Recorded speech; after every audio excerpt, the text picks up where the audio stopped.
Ողջույն հարգելի ուղևորներ, ձեզ հետ խոսում է օդանավի հրամանատար Աշոտ Հովակիմյանը, թռիչքը կտևի 2 ժամ 40 րոպե, առավելագույն արագությունը 850 կմ/ժ, խնդրում եմ զբաղեցնել ձեր տեղերը և կապել ամրագուտիները։ Իդեպ նշեմ, որ ես այսօր անցնում եմ թոշակի, հետևաբար սա իմ վերջին թռիչքն է։ Որպես օդաչու աշխատում եմ շուրջ 25 տարի, իմ իրականացված թռիչքների արդյունքում բազմաթիվ մարդիկներ աշխարհի տարբեր ծայրերում բարձրացրել են մեր հայկական դրոշը։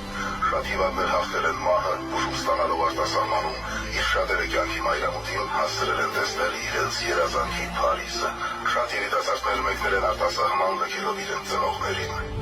Շատ հայրեր վաղտիկը մահաճույքին թողնելով իրենց ընտանիքը նոր ընտանիք են կազմել արտերկրում։